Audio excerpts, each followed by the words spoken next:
Oh, man, Max, I almost got done sharing with the show on all the groups that I wanted to share it in just before we came live. It's always a race. Dang, so close this week. How's everybody doing tonight? Welcome into the bunker of the Rod Pedersen Show. This is the SquadCast. The basement of the bunker. The basement of the bunker. What did I say? You said the bunker. The bunker of the Rod Pedersen Show. Yeah. Same idea. Okay. You saw the intro. We went downstairs into the bunker, into the underground bomb shelter that is at the Rod Pedersen Show studios. Okay, sure. It's the same idea, right? Kind of. I don't know. Maybe. But welcome. We welcome all of our fans, the squad, the fanalists into the studio here tonight. I'm producer Clark. I'm here with Mad Max, and we're going to break down some of the biggest news going around the world of sports right now. We have some big news in the NHL to go over. We have some big news in the Lou Marsh Award ceremonies to go over. Yep. We're going to debate a little bit here.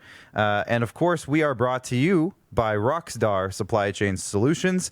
Roxanne and Darnell just got some new office digs over there. Did you see the post? Things are looking good on Facebook. Yeah, they just upgraded their office a little bit, so they're setting up. They're getting ready for another busy season. And if you need help figuring out what you need for your business and how to get it, they can do it for you. So make sure you head over there to the Rockstar Supply Chain Solutions website and check out all the information you might need. Shout out to Rod Pedersen checking in tonight. He shared the show. He wants that $25 gift card. Do you have the gift card? I do have the gift card. Do you want to just wave that around? Oh, look at that. Rod Pedersen wants that. He wants like a that Willy Wonka golden ticket. $25 gift card to Ballers Rec Room by liking, sharing, and commenting like crazy tonight. My father / maybe my mother watching from out near Lumsden. What are you doing out near Lumsden, you guys? Yeah. Did you fall down the hill or what? What are you doing out at Lumsden? It's a long fall from Regina. Yeah, big time fall. Before we get into the show breakdown, Max, we talked about the Ballers Rec Room gift card that we're giving away tonight, but I just wanted to give a big personal thank you to NHL Commissioner Gary Bettman. Max, after last week, I had that conversation on the phone with NFL Commissioner Roger Goodell. Yeah. After our rant, but last week we said, "Hey NHL, like, what are you doing? Like, you're not telling us anything." And you got Gary himself calling you on your cellular. So after last week's episode, Gary Bettman gave me a call, and he said, "Hey, I personally saw your video calling us out, and I just wanted to let you know that we will be announcing some news around returning to play very soon in the NHL. Nice. Thank you for calling us out on our own stuff." Yeah. And so I just wanted to give a shout out to Gary Bettman for giving me a call personally. The commission. After last week's show and doing that for us. I mean, that was kind of a big deal. And that's huge. Obviously, we were the catalysts for that. Absolutely. So, inspired good job, Max. Through. Thank you very Max, much. you got the breakdown. Give it to me. I do. Hi ho, Clark. It's off to Edmonton and Winnipeg we go. The NHL is seemingly ready to announce a start date as we continue to make our way through the Canadian NHL city slate. Okay. The Jays continue to be rumored to make a serious move, or 2, or 3, while the Lou Marsh Award was handed out, and co-winners in 2020 it will be. Yep. Week 13 in the NFL is nearly in the books. With this week's results, the power rankings will likely have some different looks. Yes, sir. The Washington football team ends the Steelers' unbeaten streak, as producer Clark's hopes for winning our squad select season battle are starting to look pretty bleak. Dustin, We're gonna have to talk about that later. We will have to talk about that. We have a referendum coming up on squad We're literally select. changing the game, folks. Yeah, stay tuned for the end of the show. This is gonna be interesting. But Dustin Nielson stops by to talk Oilers and stuff, while Sean Reynolds in the Peg chimes in and the Jets offseason. Did they do enough? Ooh, It's shaping I didn't know up. where you were gonna go with stuff. I didn't either for a second. It's a good thing I wrote it down. It's Good. shaping up to be another jam-packed show. Already, episode 10 of the SquadCast. Let's go. Let's go. Hashtag Let's Go. Chad Stallard's watching. Speaking Hashtag of, Let's Go. that's his personal slogan. He wants us to change our slogan to hashtag Let's Go. Hashtag and I was Let's like, Go. Sure. You know what? For tonight, Chad Stallard. Anything for Chad. Tanner Ring chiming in. My hair, got a haircut today. Good zoom in, Jordan. Perfect timing. Man, once just every showing 3 off the weeks. hair. Yeah. Well, this was 5 weeks, actually. You're like a Falcons win once every 5 weeks, eh? Man, you have to do. As always, ask us anything. Kayla, if you can throw up the Ask Us Anything graphic, please. Throughout the show, send in your comments now, and we will get through them throughout the show as they come up. So ask us anything, and we will get to them throughout the evening. Let's start off with our topic number 1. Actually, first off, can we just go back? Kayla, can you put the NHL Tour picture up, please? This is tonight's episode. We are going into part 2 of our NHL tour across Gary Canada. Say anything about getting us a bus for this tour on the call by chance? Ooh, no, he didn't. No. He didn't mention that. No, we're going to have to work on that on our own. All right. So Dustin Nielson's coming in from Edmonton. That's TSN 1260. Sean Reynolds, Hockey Night in Canada reporter out of Winnipeg, is going to be joining us later in the show. Dustin Nielson's first up in our next segment following our commercial break. If you can now put up, I think I put an NHL graphic after that. Did I not? Did I prepare the show correctly?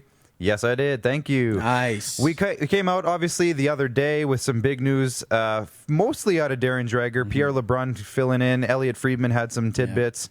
But this tweet from Darren Dreger, there is a working agreement between the NHL and NHLPA. The economic proposal the NHL made to the NHLPA, there's a lot of NHLs. It's a lot of NHL. A few weeks ago was a standalone and isn't tied to season logistics. This is how both sides move to get the season going. And there was another tweet as well. I didn't put it in, but basically where we're going with this is that the NHL and the Players Association have essentially agreed to start the season on January 13th, and this is amazing news for everybody.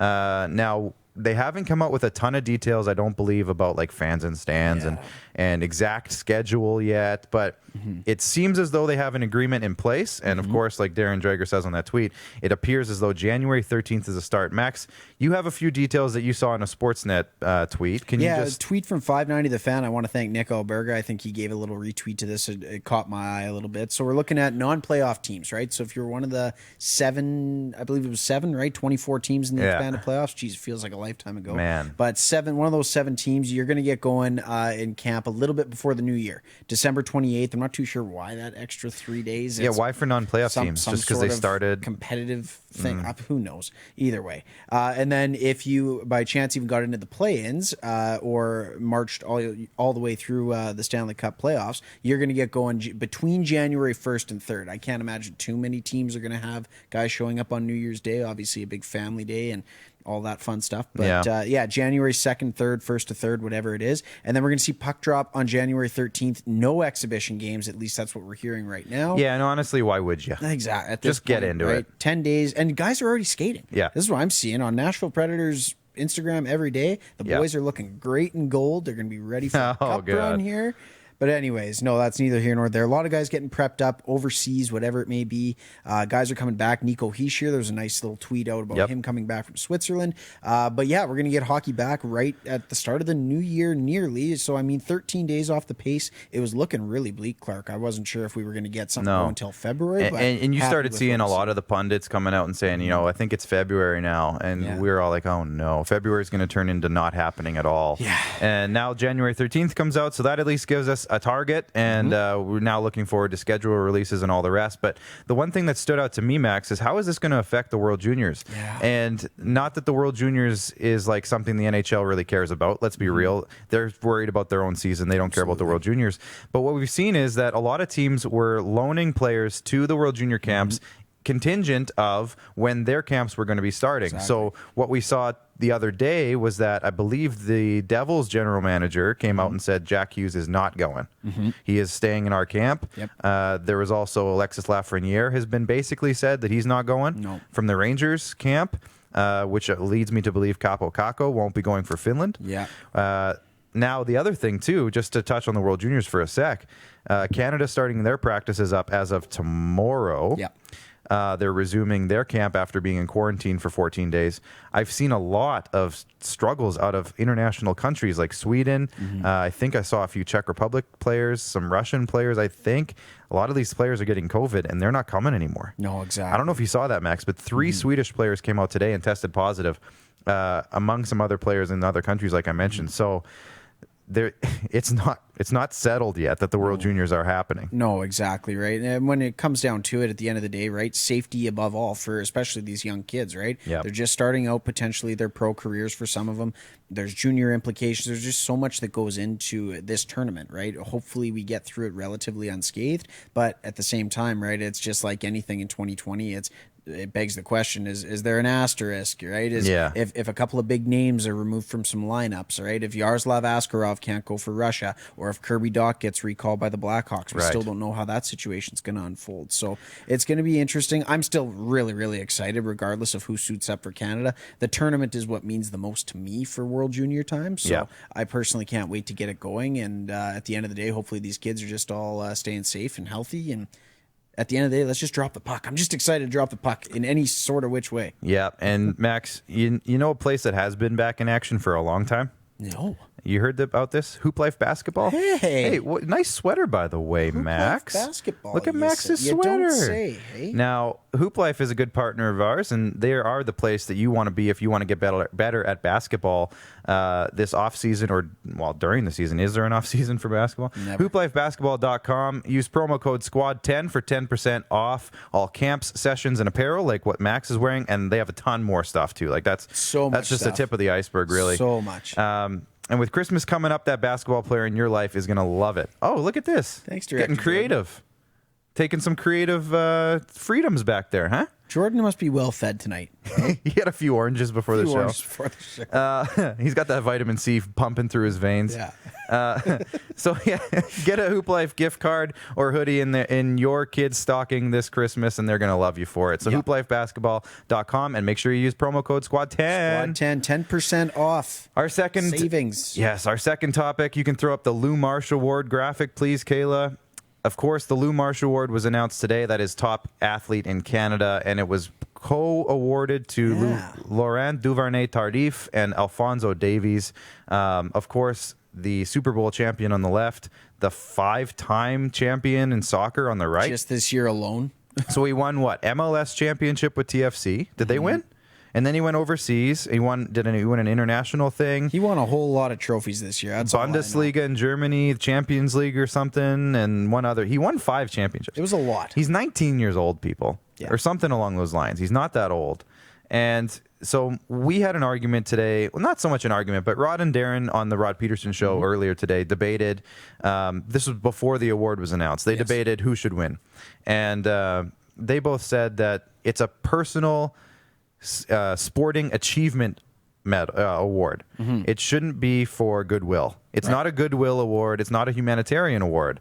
So now, while I will be the first one to line up to congratulate Laurent Duvernay-Tardif on everything he's done, it is unspoken how courageous it is for him to drop the NFL and become a doctor. Walk away from $3 million this year in a guaranteed contract. Yeah. Oh, I think he signed a bigger extension than that. He signed an extension. I'm just reading here. It said 2.75 is or deferred 2.75 in U.S. salary. Either way, he was a starting offensive lineman on the Super Bowl champion Chiefs.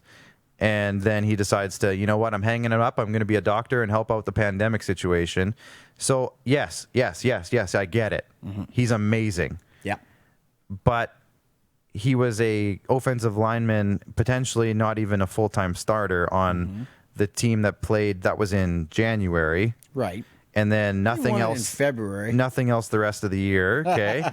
Yes, I agree with you. But Alphonso Davies, what he's done in the world of soccer has been absolutely unprecedented, especially for a 19-year-old Canadian kid to do what he's done in this year and have to split the award for it. I saw a tweet, and I'm apologizing to the guy who tweeted it. He was a soccer guy, so I read his bio. And he said, if Alphonso Davies was a hockey player, there would be zero discussion on who wins this award.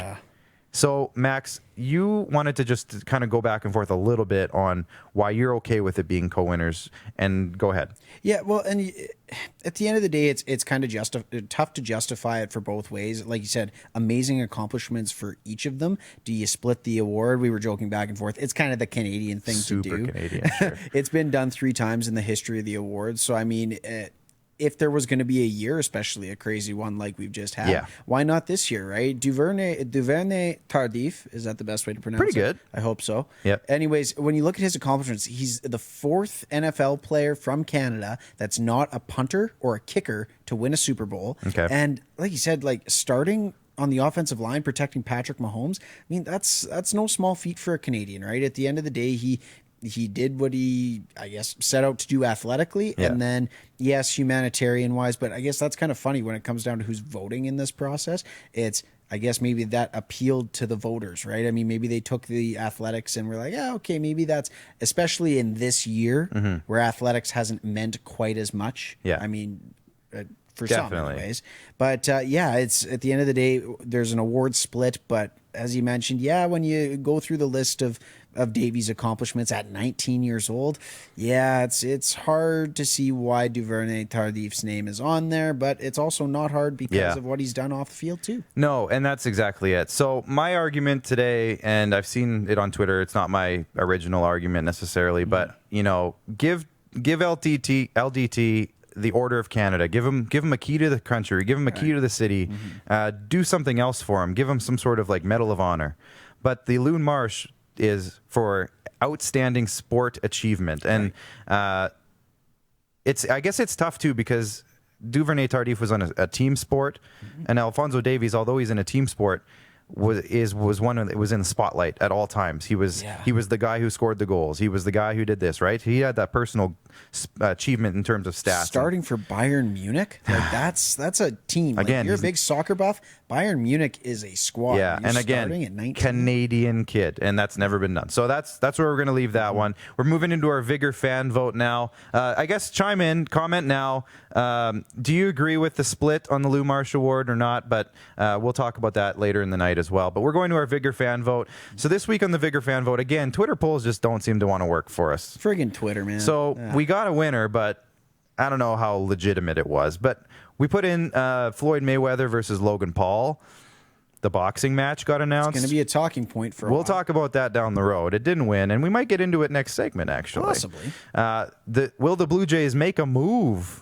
Will something happen in baseball? That was topic number 2 for voting. Lance Lynn got traded in the middle of the night last night. Yeah, I know. Stuff is starting to happen, Max. You texted me at like 11:30. I know. I was sleeping. World Junior Hockey teams, Canada coming back into action, and of course Clark on the Leafs, which never wins. I voted for you. I voted for myself again. Thank you to the other 2 or 3 people that vote for it every week. You never thank me for voting for it, but that's fine. I tried. Well, until it happens, I'll thank you later. But Blue Jays, are you going to do something? They obviously won the vote. We got about 3 or 4 or 5 minutes here, Max. Yep. So one thing we talked about just before the show was that it seems like everything's kind of coming full circle when it comes to Jays rumors, because we started hearing, it started off with Trevor Bauer tweeted about coming to Toronto, right? Yeah, I haven't heard his name in a while. Then it was Francisco Lindor trade rumors, and that was huge. That was weeks ago. That was when we had Arash Madani on the show, which was weeks ago. So we had that rumor coming out. Then it was George Springer. Then it was insert name here, DJ LeMahieu. Anybody on the free agent or trade block, the Jays have been connected to. Remember Justin Turner and Michael Brantley? They were linked. So Mike Fiers, Colton Wong, Mike Fiers, I saw today. Yeah. So everybody's name has been mentioned. One name that never got mentioned, never. Except on this show. We mentioned it, but I mentioned it as an unrealistic option, was JT Realmuto. Now, he's the top catcher position, top-ranked catcher in the free agency, probably the top catcher in Major League Baseball. Yeah, hard to think of a name outside. In terms of offensive production and defensive skills, probably the best defenseman, catcher in baseball. And he was touted as a guy who would fit what the Jays need extremely well. Yeah. But he was going to be the highest paid catcher in baseball, so it was just kind of like, well, they won't go after him. They'll do something else. They have young catchers. They have Danny Jansen. They have Reese McGuire, Alejandro Kirk. They've got 3 young guys. They won't go after JT Realmuto. Recently, in the last couple of days, Max, I've noticed a lot of Sportsnet people coming out, specifically Sportsnet, saying, JT Realmuto would be a really good fit. What do you guys think? What do you think about JT Realmuto in Toronto? And I'm like, what are they trying to say here? Yeah. Is there some sort of inside Rogers thing going on with the Jays? Exclusive coverage? Maybe they know something. Maybe they're floating it out into the fan base to see what kind of reaction they get. Are you guys okay if we overpay a catcher?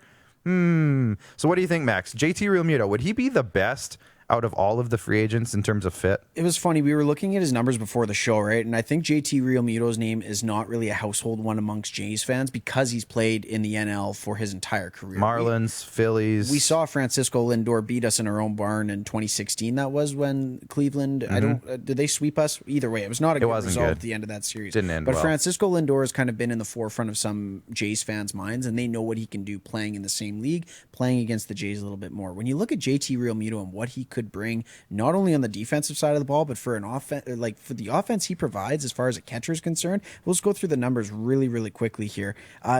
In his last full season, 2019, his first for the Phillies, 25 home runs, 83 RBIs, 9 stolen bases for a catcher. Okay. Just to interrupt you, Kayla, I think we have a graphic for this portion, the baseball portion. I think there's 3 baseball players. Pretty nice little picture. Also, let me know when Dustin Nielsen's logged in, guys. If he's in, he's logged in. Okay, we'll get to him right away. Dustin, hang tight. Hitting 275. I think if you're the Jays, you have no reason not to maybe push this guy to the front of your priority list if you think you even have a reasonable shot at getting him. Yeah, Francisco Lindor would be amazing. We've got Bo Bichette at short. But when you look at what Danny Jansen was not able to do last year, what he's been hyped to do, you need somebody. You need that other end of the battery, especially for a veteran pitching staff, which the Jays are hoping to boast. You've got Hyun-Jin Ryu. You've got Robbie Ray. You've got some older names there. So I would love to see a great battery mate for them. Let's just bring in all 3 of those guys. Yeah, that sounds great. Why not? You know what that looks like? That looks like if you look really closely into JT's eyes, it looks like a World Series trophy in there. Sure. That's what it looks like. Now, the one thing that threw me off when I was looking at this graphic earlier is that he's wearing an infielding glove. Yeah. And I was like, wait, hold on. Did JT Realmuto play first? Possibly, yeah. Then you just solved more problems than anything. Exactly. Now you got 3 catchers. JT Realmuto can move to first every once in a while. Vladdy's going to play third. Man, so he's a utility guy on top of it. We're solving the world's problems here, Max. We really are. This topic, of course, was brought to you by Vigor Lifestyles, vigor.ca. That's vigr.ca. You can see it on the screen right here. Vigor Lifestyles. To check out their full lineup of natural health and healing supplements, including the amazing Elk Velvet Antler, which both Max and I have been taking. It's amazing. I also gave a bottle to my dad. I don't know if you heard. Good call. Dad, give me the report in the comments section, please, if you didn't log out and stop watching. I hope he's still supporting me. That'd be great if my father supported me and That's still watched. That's going to be a tough conversation at Christmas if he isn't. Jordan, can you not right now? Just leave the... Oh, no, he did it. He did it. We'll talk about it later, fanalists, SquadCast people. Elk Velvet Antler is an adaptogen. It's a extremely powerful ancient medicine that will take effect the first time you use it and adapt to what your body needs. So that's going to be a vigor.ca, and we're going to leave the father jokes out of it until later in the show. We're going to a break. We need a break. Dustin Nielson from TSN 1260 is coming up right after the break. We're going to be diving into the Oilers. Stay tuned. Don't rack your brain trying to source the equipment and materials you need for your business. Rockstar can operate your entire supply chain, from PO creation to expediting your shipments, all from our office. Leverage the buying power of the Rockstar Buying Group to not only save money and time, but also the headache. From gloves to glue, we can provide it for you. Find out more at rockstar.com. Everyday hoop life.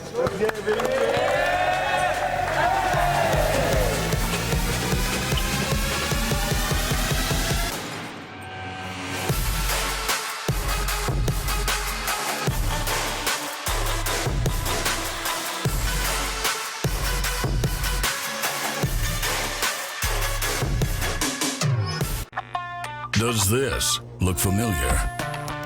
Your fans deserve an incredible arena experience. It's time for an upgrade. Stunning graphics.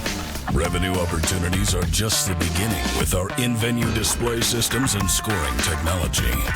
Let us help you find the best solution for your facility. DDG. Always delivering the best fan experience. Find us at ddgregina.com. He's covering everything that matters to you.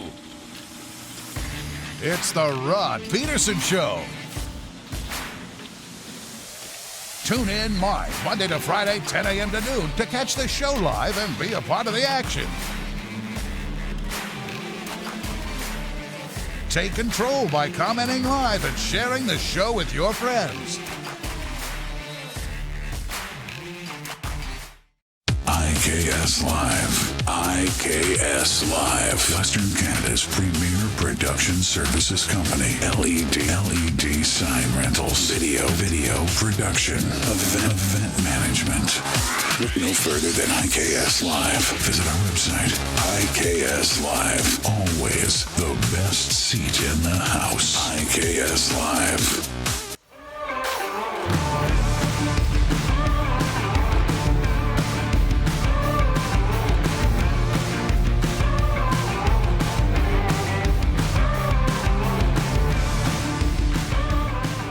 All right, welcome back. Producer Clark here with Mad Max. We're getting into our second segment of the show here. We're just going to read a couple of fan comments here before we get into our live guest coming at us from Edmonton. Rod and Kerry Monroe, my father, still supporting me, says, bring on the World Juniors. Chad Stallard, let's go. Chad Stallard says, that a boy Maxwell said. I think that was about the World Juniors we decided. I think so. Janelle Barkman says, I 100% agree with you. C. Got a nickname. You got a nickname. Thanks, Janelle. Appreciate that. Believe that was about the Lou Marsh Award. Mm-hmm. Jamie Anstey chiming in from Halifax. Mad Max jinxed the Bears for picking the Lions on Sunday. I hate the Bears. Sorry, Jamie. You know what? And for good reason, obviously. Jamie, stay tuned because I'm going to vent about how terrible the SquadCast has been for me this year. My NFL picks have been just, everything's gone wrong. Yeah. And Max is soaring away with this, and we're going to have to change something. Something's going to change. Just changing the entirety of the rules. Yeah, we're changing the entire thing this week. So stay tuned for the end of the show. Before we get on to our next thing here, reminder to like and share the episode tonight and comment like crazy, because every time you comment, you're entered to win a Ballers gift card. Now, Jamie Anstey won't be winning it because he's out in Halifax. But if you're in and around the Regina area, you have a chance. Mm-hmm. Janelle Barkman, you're in Saskatoon. You come down to Regina every once in a while. You might be able to win this. So make sure. He's loving his. I know that. Yeah, Schultz. Yeah. Did he use it yet? Do you know? I don't know if he's used it quite yet. I guess it's Tuesday, and I gave it to him Sunday. Yeah, that's fine. He will use it. But for now, we are heading into part 2. We are officially launching part 2 of our Canadian NHL preview tour, and we're heading to oil country as we bring in the host of the Nielson Show on TSN 1260 in Edmonton, among many other podcasts and projects and oil streams and all these sorts of things. Dustin Nielson. Dustin, how's everything going today? Yeah, I'm doing all right, boys. How are you? Oh, I'm doing Fantastic. Fine. We're super happy to have you on here because we're going to dive into the Oilers really quickly here, Dustin. But just before we do, I was scrolling your Twitter earlier today, and something caught my eye. And I just want to ask you why Logan Paul versus Floyd Mayweather is the best thing for boxing right now. Oh, no. Shouldn't have gone there. It's the worst possible thing for boxing. Like, this is where we're at with boxing now, where you've got, and let's be honest here, Floyd Mayweather is a human piece of trash. But from a boxing level, I mean, he's one of, if not the greatest boxer of all time. And he's going to fight some YouTuber who's had one fight against a fellow YouTuber, and he lost it. Like, he didn't even win the fight against the other streamer. And now he gets to fight Floyd Mayweather. And I don't care if it's exhibition or not. Like, I'm totally on board with, like, celebrities fighting celebrities. Like, I would love to see Jose Canseco fight one of the Paul brothers. Give me that. I'll watch that. Ooh. But to have one of the greatest boxers of all time fight one of these clowns, like, it just doesn't. Like, boxing's got to be better than this. I wish it was better than this. And apparently right now it's not, which is frustrating. Dustin, how much money do you have in your savings account? Because I think we got to get Jose Canseco against the Paul brothers going in a fatal three-way match or something like that. Yeah. Just put him in a cage and let him go. Like, he wants to make this happen. Let's do it. Like, I'm ready for that. I'm in. Now we're going to get into the Oilers.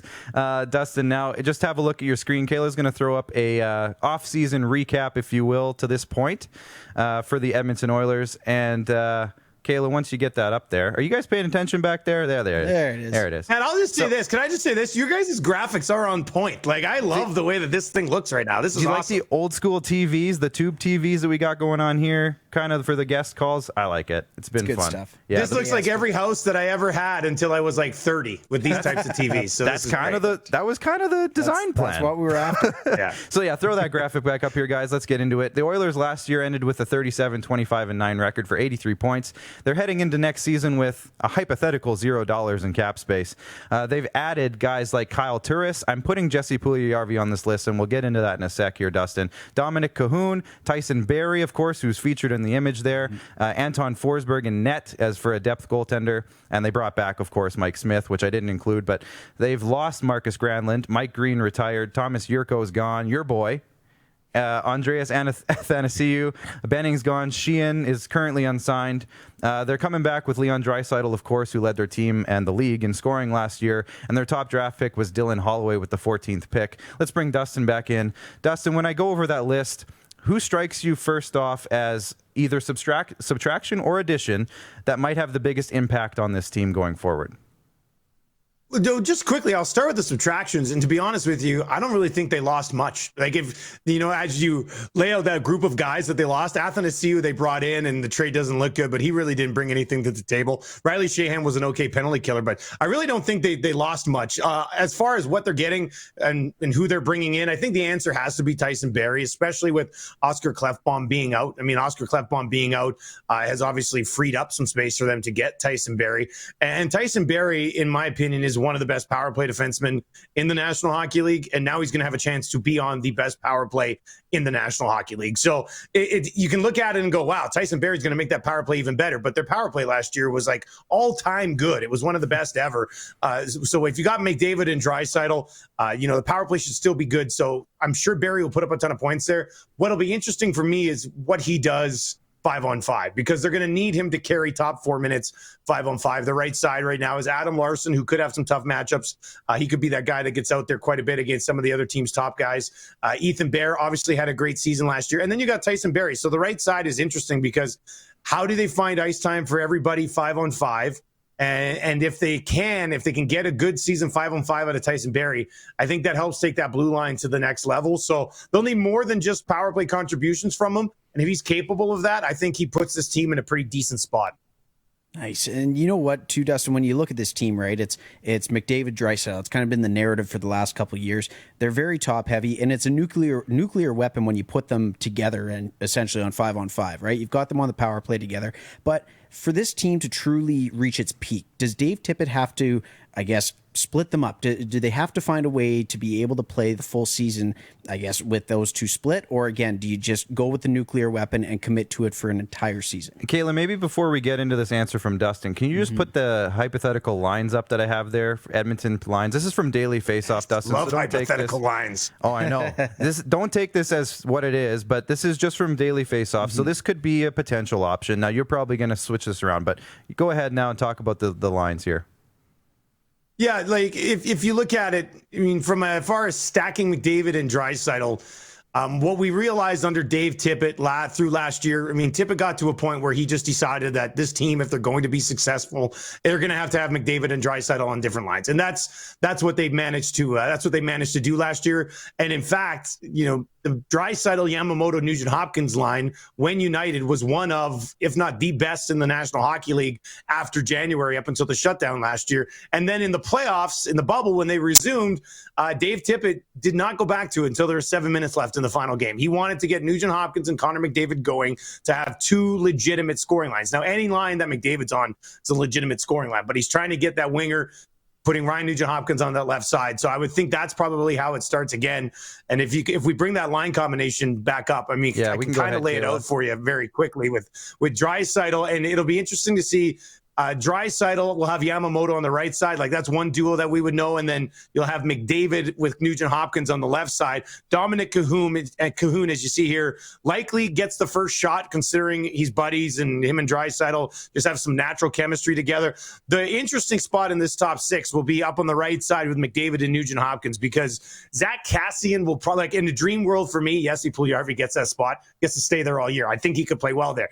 But Zach Kassian, even though he didn't play well in the return to play, he probably gets the first crack in that spot. The wild card here might be James Neal, who can play both wings, and there's really not much room for him on the left side in the top six. So maybe James Neal makes a push there to play with Nugent Hopkins and Connor McDavid as well. But that right side outside of Yamamoto alongside Draisaitl is pretty much in flux, I think, heading into camp.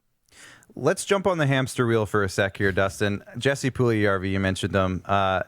obviously I know you're a huge fan of him because you retweet every single goal he ever scores. But yeah, it's not many. Well, hey, you're right. Let's be real. But he's coming back. He's got a couple healthy hips. Let's start with that. But where does he fit on this team? Did they give him a chance right away? Like you mentioned, maybe they don't. Or does he crack that top line? Is he going to be the 4th overall pick that he's been supposed to be in his career? Yeah, I don't know if he ever meets those high expectations that you would have coming in a draft with Pierre-Luc Dubois and Patrick Laine and Austin Matthews. I mean, I think that high-end upside's probably out of the mix here. But once again, and this is why we all thought he'd be back last year, because it's a fresh start. It's a fresh start with the organization. Maybe not necessarily a fresh start with some of the guys who you might not have great chemistry with, or at least haven't shown to have that with so far, with Draisaitl and Connor McDavid, even though when he plays with Connor McDavid, actually, it's a pretty productive pairing. It really is. So I wonder if Dave Tippett looks at that here at some point. But I think the plan, at least what we've been discussing here in Edmonton, is you could very likely see him with Kyle Turris and Tyler Ennis on a third line to start the season. And then if Jesse Puljujarvi can do a little bit at 5-on-5, like I said, that right side up front is very much in flux. So I mean, I would assume probably within the first 10 or 15 games of the season, you'll see him at some point get at least a look with Nugent Hopkins and Connor McDavid. And I think he'd be a great fit for those guys. And he's a big body who I know a lot of people say, oh, he needs to go to the net more. If you watch the goals that he has scored in the National Hockey League, none of them are pretty. I mean, he's banging in a bunch of garbage around the net. So I honestly think that he could end up being a good fit there. And if he does click with those guys, I mean, the offensive production should come for sure. And you mentioned maybe the most important thing. He's got 2 healthy hips. Like, I'll remember they had a meeting with the Oilers, and it was Hitchcock and some of those guys. And they said, yeah, Jesse would always come in and complain about his legs being sore. And I mean, it turns out the guy needed to have surgery on both hips. So, he looks like he's moving extremely well in Finland. Does it click for him? We'll see. I mean, I just hope that, let's say he comes back and in the first 10 games it doesn't look good. I hope people aren't all over him being like, that's it, he's done again. Like, let's give him some time with a new coaching staff, with new hips, and see how he plays. One of the more understated signings in the offseason, but potentially one with a lot of impact in terms of the Oilers lineup, is Kyle Turris. He's coming in. Obviously, we all know that he's had a disappointing career in terms of kind of where he started and how it's turned out, but does he kind of fit the Oilers perfectly and give them a lot of roster flexibility going into next year? Yeah, I think the flexibility that I just mentioned might end up being important because, they sign him projected as a third-line center, which is probably where he starts. The interesting thing is that the guy he's essentially replacing is Riley Sheahan, and they're different types of players. Like, Riley Sheahan was, your every penalty kill. He's out there first. He'll take the important draws for you. Kyle Turris is seen as more of a, semi-driver of a line at this stage of his career on a third line with maybe Ennis and Puljujarvi. But with that being said, he could be a guy who slides up on the wing in your top 6 as well. Like, if nothing else is clicking and maybe Gaetan Haas emerges as a solid bottom 6 center option and you're okay with playing Jujhar Khaira as maybe your 4th line center, then maybe there's some room for Kyle Turris to actually slide up the lineup, because we know he's played with skilled guys in the past. I did not think the Oilers would get him at this number. Like, overall, Ken Holland did a very good job this offseason. For less than $8 million, he brought in Tyson Barrie. He brought in Kyle Turris. He brought back Jesse Puljujarvi. He managed to bring in Dominic Cahoon, which a lot of people thought might have been out the window after all the dust settled on their early signings. So, he did a pretty good job. And Kyle Turris, and we'll see how it goes. I don't know if there's a lot of downside, because I don't know if there's a lot of expectations for Kyle Turris right now, but there might be at least some sort of minimal upside. Nice. And when we transfer from the bottom 6 forward group to the 4x6 in net, Mikko Koskinen, when that contract was signed, I mean, obviously it was Peter Chiarelli's kind of last deal. When you hear that the Oilers were in on Jacob Markstrom this year and that they didn't get him, and you got to go back to Mikko Koskinen and Mike Smith as your duo. As an Oilers fan, is that the tandem that gives you confidence? Is that the tandem that is able to take you back to the playoffs? Or is it, again, we're got to rely on the guys up front to maybe carry the load?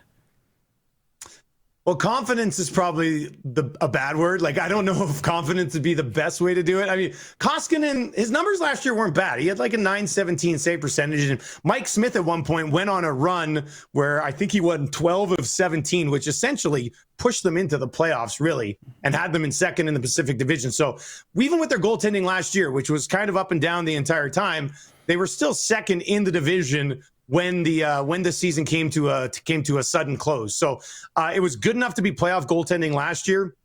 It'll be interesting to see how it plays out in a Canadian division this year. If that's what we're trending towards, and maybe for the full season, I don't think it's debatable. It's probably the worst goaltending in the country. So if that's going to be the case, you're going to need, if Koskinen can give you a .917 save percentage again, you're going to be in the playoffs. It seems like there are still some inconsistencies in his game that lead us to question him still. Numbers perspective last year, maybe we shouldn't. It'll be interesting to see what the workload's going to be in a shortened, compact season with Mike Smith and Mikko Koskinen. I don't think handing Koskinen the job would be the best thing for him. He seems to do a little bit better when he's fighting for that job. If Mike Smith can provide a battle, maybe they're going to be in an okay spot. But the goaltend, if they can get goaltending, this team's going to be really good. If they don't, I think they would still have a shot to be a playoff team, simply because I do expect McDavid and Draisaitl to completely torch all the other blue lines in a Canadian division anyway. So, they've got that going for them. If everything else falls into place, they could actually be pretty good.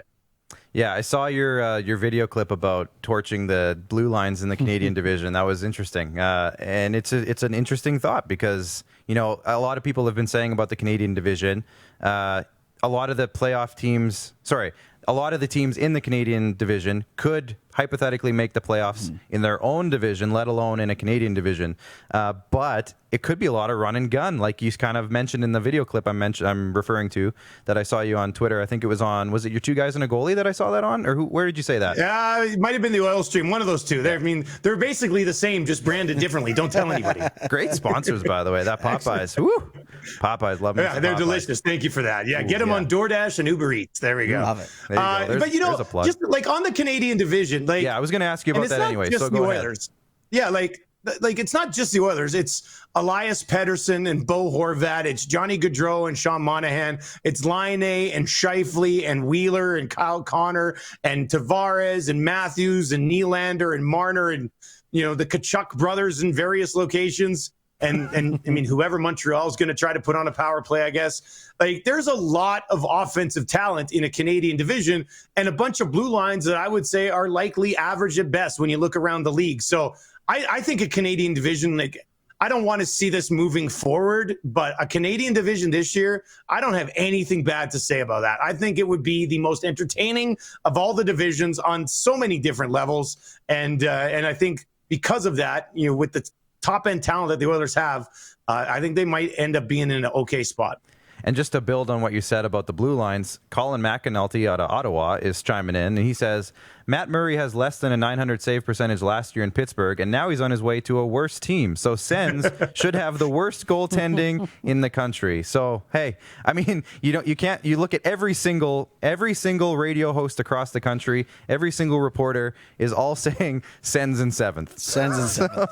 I mean, unless maybe you can find one for me, Dustin. I'm not sure, but I don't think anybody's saying the Sens won't end up in seventh. I just think it's nice that we all can finally agree on something in 2020, to be honest with you. I mean, I don't see anybody debating that. And I feel sorry for them. I do think they've got like some pieces heading in the right direction. But yeah, if somebody else finishes dead last in the Canadian division, they should be ashamed of themselves. It's that simple. Yeah, and maybe that could be their new slogan. Ottawa Senators, uniting the country one season at a time. Look at that, eh? You got one more, Max, and we got to let you go, Dustin. Yeah, for sure. And so, Dustin, Dave Tippett, we alluded to him a little bit earlier. He seems to have been a breath of fresh air, anyways, for an organization that struggled with continuity, right? We heard Ken Holland say it in his opening press conference, right? Continuity, consistency, that's what's going to help develop a winner in Edmonton. Does his message continue to stick with this group and to build off, I guess, an undeniable step forward that was taken last season? Yeah, I think it does. I mean, Dave Tippett last year, and it's very easy, and we do it for all sports all across this country. You guys with the Riders, obviously, in Regina, it's very easy to criticize a coach. Like, it's so simple to do. And last year, throughout the regular season, I did not find myself coming in to do my show the morning after a game and being like, oh, Tippett's going to get it today. Like, I thought he managed the goaltenders very well last year. He seemed to always go with the right guy. I mean, there might have been 1 or 2 misses here or there, but with how many games were played last year, that was pretty good. Throughout the regular season, I mean, the line combinations weren't really criticized that much in town. I mean, special teams, both power play and penalty kill, were excellent last year. A lot of that is on coaching and his coaching staff. So it was weird because then you got to the series against Chicago and he refused to reunite Nugent Hopkins, Draisaitl, and Yamamoto. And for the first time in his tenure here in Edmonton, everybody was looking at him going, why won't you put that line back together? Like, this team won the majority of their games when that line was together, and he waited until there was 7 minutes left in game 4 against Chicago until he did it. And I mean, he's sticking to his guns at that point, I guess, trying to prove a point that this team needs Nugent Hopkins and McDavid together in one line and then Draisaitl and Yamamoto together on another to eventually be successful. And maybe a lesson was being sent there. But literally, if I look back to last season, that's really the only thing and it blew my mind because he'd done everything so well. It shocked me that he refused to go back to it. And that's really the only bad thing I can say about Dave Tippett since he came here. I think he's done a really good job, and I think Ken Holland put the right guy in place here. And like I said, I don't mind Ken Holland's moves in this offseason. So, a step in the right direction, which has not been said 2 off seasons in a row in this market in a long time. And I think you can say that right now. And I think that's positive, right? Nice. Yeah. I was going to say, quick, somebody check on Kevin Lowe. What's he doing? Yeah, where is he? Where's he at? A couple comments, and then we got one more quick one for you. Colin McAnulty out of Ottawa again says, Ottawa's new slogan, we send you Serb checks and W's for your favorite NHL team. I like it. Sean Dufour, with an all-Canadian division, we should expect to see even less major network coverage of American divisions. Hockey Night in Canada will be exactly that. So it's a good point. Yep. A lot of Canadian coverage and Canadian network dream. I'm sure Dustin's sitting over there being like, this could be fun. This could be good. Last one for you, Dustin, and this is a quick one. Reverse retros. Good? Did they hit? Did they miss? Meh? Like, where do you see the Oilers in terms of their reverse retro? I liked them. I mean, I didn't love them. I wasn't like, oh my God, I need to buy 5 with all these different guys. Like, but I liked it. I thought there were others that were better. Like the Colorado Avalanche throwback Nordiques thing is just amazing.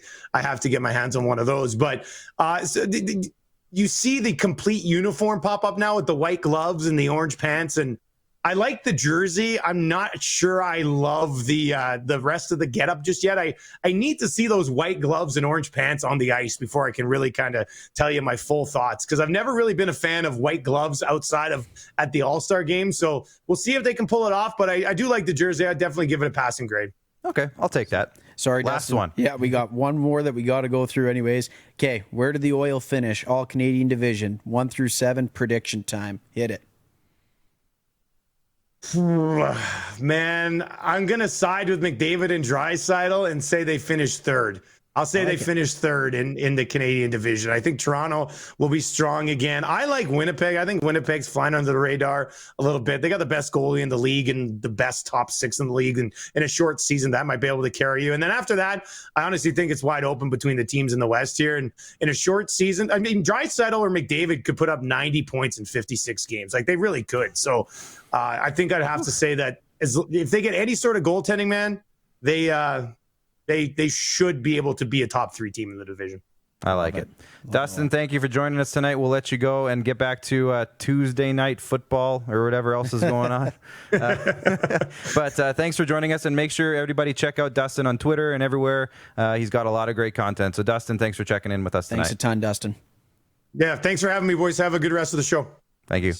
Of course, our video guests, as always, are brought to you by the amazing team over at IKS Media. IKS is your premier destination for event planning, live broadcasts, entertainment, video screens, and so much more. Visit iksmedia.ca for more information, and they can make your event the hottest ticket in town. Always the best seat in the house at IKS Media. We're going to hit a break, and we're coming back. We got Sportsnet's Sean Reynolds joining us, and we're talking about those Jets that Dustin was just hyping up there after the break. See you then. Don't rack your brain trying to source the equipment and materials you need for your business. Rockstar can operate your entire supply chain, from PO creation to expediting your shipments, all from our office. Leverage the buying power of the Rockstar Buying Group to not only save money and time, but also the headache. From gloves to glue, we can provide it for you. Find out more at rockstar.com. Everyday hoop life.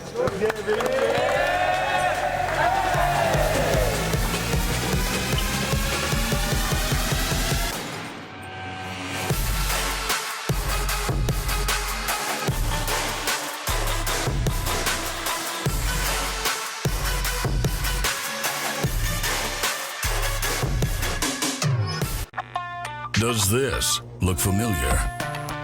Your fans deserve an incredible arena experience. It's time for an upgrade. Stunning graphics. Revenue opportunities are just the beginning with our in-venue display systems and scoring technology. Let us help you find the best solution for your facility. DDG. Always delivering the best fan experience.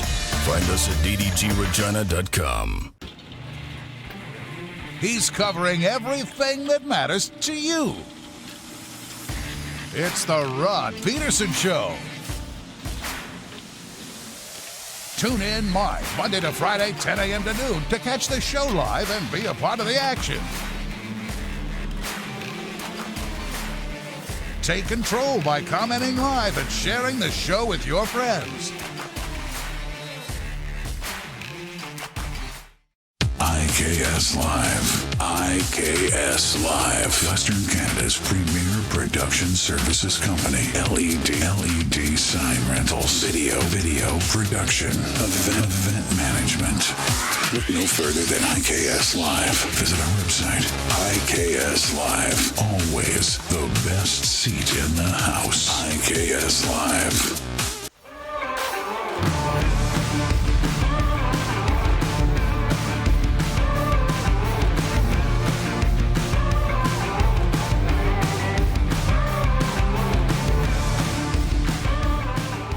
All right, another reminder to hit that like and share button. We're back from break now here in the Rod Pedersen. Nope. See? I did it again. You did. It's the SquadCast bunker at the Rod Pedersen Show studio. But hit that like and share button and comment like crazy. And send in your Jets questions now, Winnipeg fans. I know you're in there. Hit that like and share, and you're going to be entered to win a $25 gift card to Ballers Rec Room here in Regina. Great value, great place, great entertainment, great food. Can't say enough good things about Ballers. Can't say enough. Nope. We are continuing our Canada-wide NHL team preview for the month of December as we continue to trek east. Wait, where's east? East. One of them. We're heading out to Winnipeg now to be joined by Sportsnet reporter Sean Reynolds. Sean, thank you for tuning in tonight. And how are you doing in the lockdown right now over in Winnipeg? I'm doing great. It's we're having, I don't know about you guys, but we're having some pretty amazing December weather. It was +6 today. I don't know if I ever remember that happening at this point of the season. So yeah, we're get out a little bit. It's not so bad. I mean, I'll take it. Yeah, this was my outfit today. I wore a hoodie on December, what is it, 8th today? Something like that, yeah. Crazy times. 2020. I went out to the garbage in bare feet, so this is Nice. This is That's my kind of weather. guy. I like that. We're going to jump into the Winnipeg Jets talk very shortly here. Obviously, the Jets are coming off an interesting year. Kayla, go ahead and throw that board up for me if you don't mind, that preview board. Sean, take a look at your screen here, coming right over top of your face. We're going to put the Jets preview there. The Jets finished off last season with a 37-28-6 record. That's for 80 points. They're heading into the 2020 season with a hypothetical $0 in cap space. I always say hypothetical because a lot of things can change. They've added Derek Forbort, Dominic Toninato, Marco Dano, Dylan DeMello re-signed, but I'm including that as an addition. Paul Stastny comes over from Vegas. They lose Brian Little to LTIR. Jack Roslovich is a bit of a question mark right now. And then you got Eakin, Griffith, Kulikov, Lepon, and Spacek. Spacek? Yeah. Spacek. There it is. Nice. Thank you. Mark Scheifele led the team in scoring last year, which is great because I have him on my fantasy team. And Cole Perfetti was picked with the 10th overall pick. Let's go back to Sean now. Sean, when I say those names and you see that board, addition, subtraction, maybe who stands out as a name that might impact the team the most? Well, Stastny is the one guy that they've really been looking for that number 2C spot to be solved on a full-time basis for a long time. And so he comes back into a position that we know he was able to succeed in last time.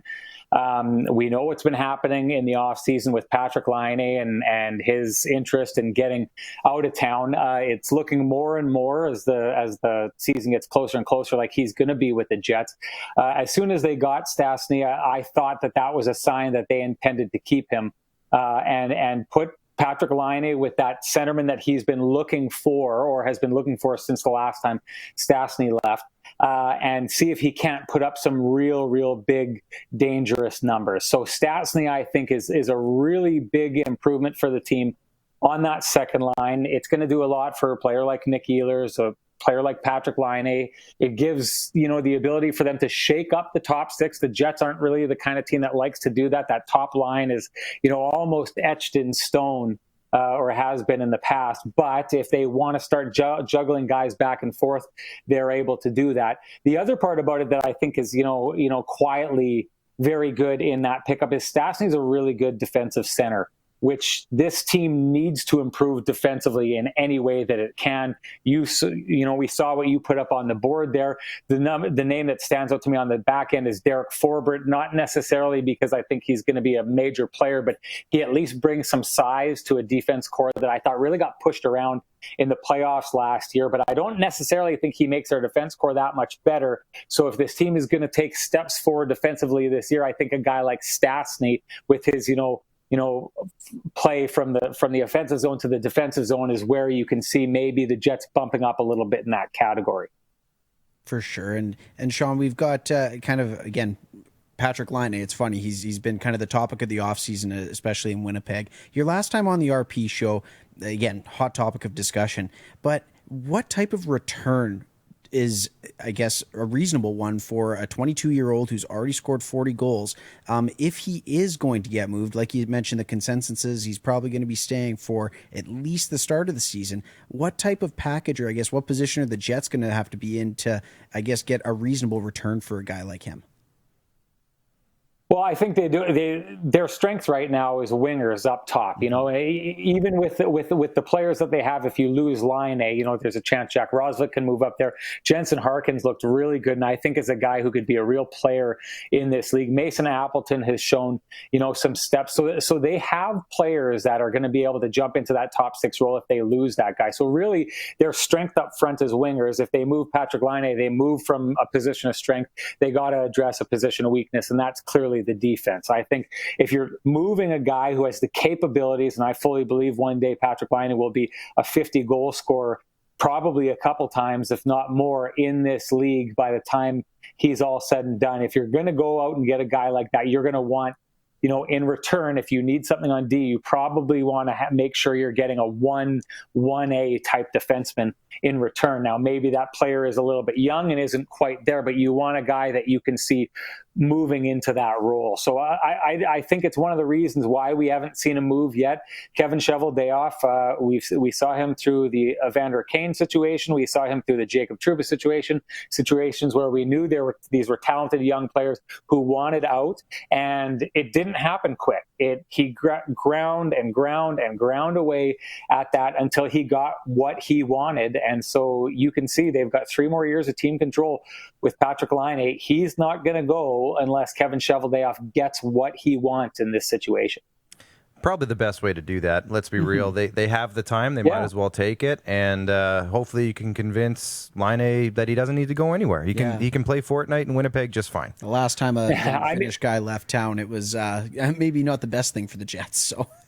We still feel the pain. We still feel the pain from that. I guess what I was going to say is the one thing that you have to worry about is, maybe the chemistry in the dressing room. And so we saw that with Evander Kane when that situation happened. They kept him in town, didn't move him after he'd been asking for a trade for a while. And it finally boiled over and came to a head in where they were kind of forced to move him at that point. You don't want a situation like that. I just don't think Patrik Laine is the kind of player who's going to create that kind of situation. I think he knows the quickest way for him to get out of town is to go and put a whole bunch of pucks in the back of the net and make himself invaluable to a team who's going to come forward and offer a package that is going to lure him out of Winnipeg. And to me, he's just too prideful of a player. Patrick Laine is not the kind of guy who is going to go into a dressing room and make waves and cause problems and not put his best out on the ice. You're going to get his best no matter what, because he's a prideful guy and he wants to show you his best, and he won't accept from himself anything but his best. So compared to other scenarios, I think this is a low risk when it comes to maybe upsetting the dressing room. He's very well liked by his teammates. He's got really good relationships there. The fans in the city absolutely love him. They don't want him going anywhere. So if he comes and plays hockey, he's going to be just fine. It's a matter of him wanting out, though, and as I said on this show last time, I don't think that's going to change. I think Patrick Laine is already gone. It's just a matter of when he is gone. For sure. And, fun fact, we're talking about Teemu Selanne, kind of the memories of and the pain still there. Sean, tomorrow on the Rod Pedersen Show, tomorrow morning, I'm looking at the board, John Paddock is on the show tomorrow. He was the one that traded Teemu Selanne. So fun connection there. Yeah, ask him about that. I think Kilgore forever.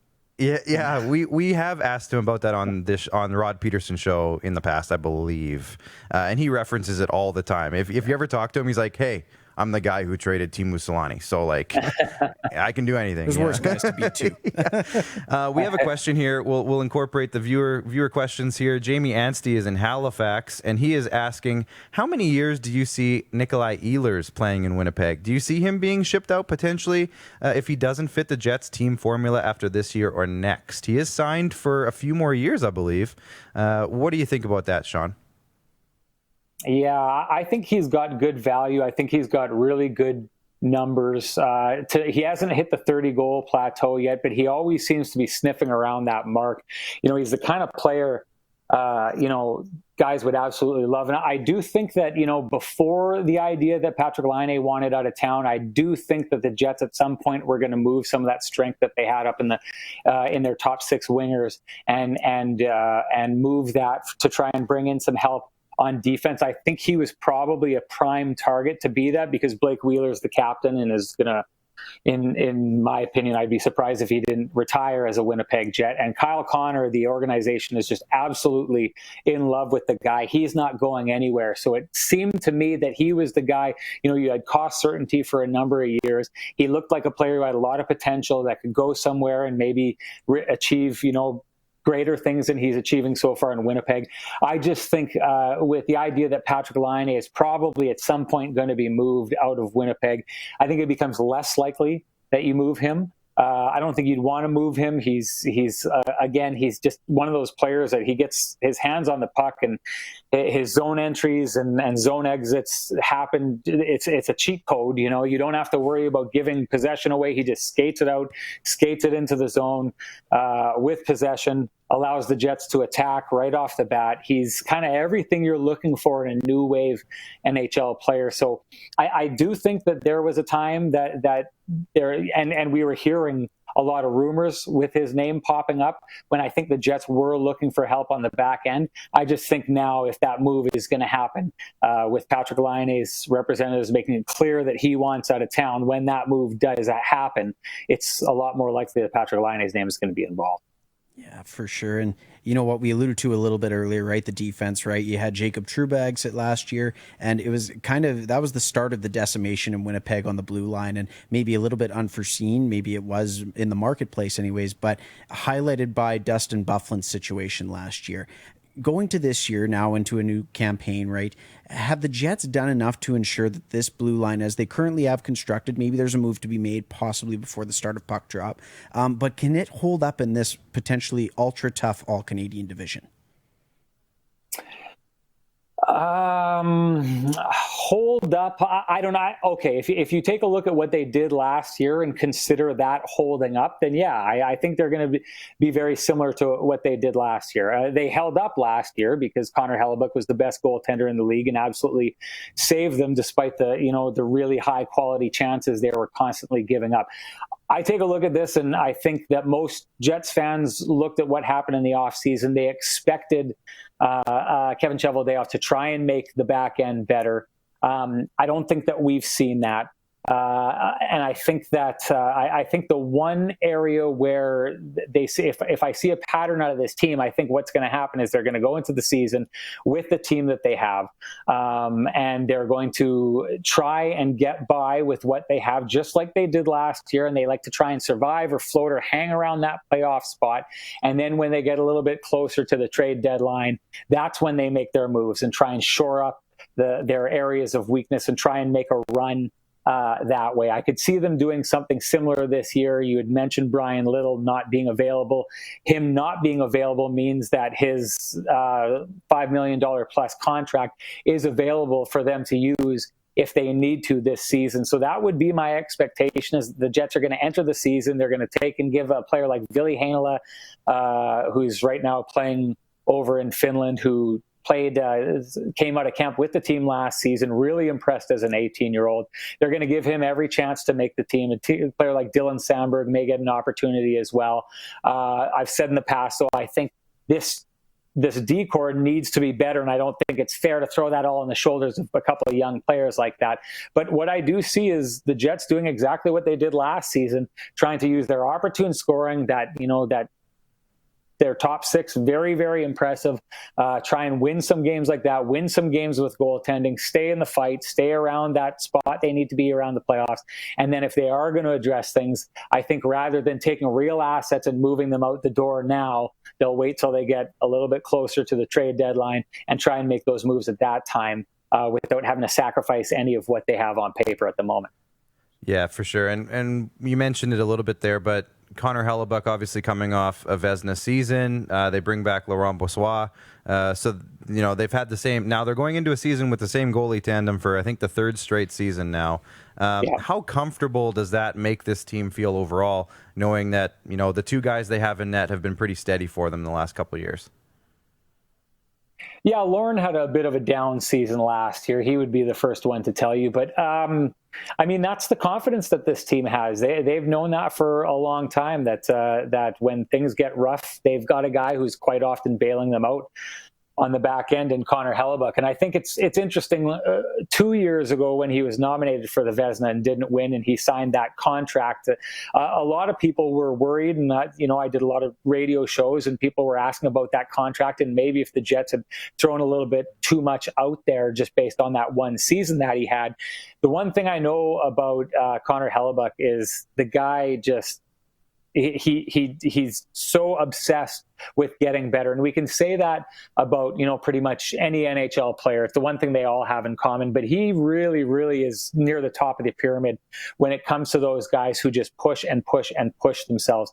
He's not going to be happy with what he did last year. He's not going to be one of these goalies who sneaks up, wins a Vezina trophy, and then kind of disappears. He's one of those guys who wants to retire with 4 or 5 of those trophies on his mantle and is going to be putting in the work to get there. So I take a look at what he's done in 2 of the last 3 seasons and say that there's no reason for me to believe that there's going to be any kind of drop off or steep drop off in him. So again, he's the big giant eraser that corrects a lot of the mistakes that have happened on the Jets back end last year and even at times before that. So you've got that to lean on. To go back around and answer that question, the Jets are supremely confident with him backstopping them. And it really does, in my mind, make them a dangerous team.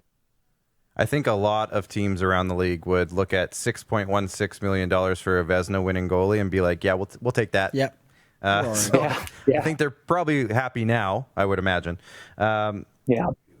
Now, Max, you have one about Paul Maurice. Yeah, absolutely. So, from on the ice to behind the bench, Sean, and I mean, this has got to be fun covering the team anyways, with Paul Maurice being arguably one of the most quotable coaches in the entire league.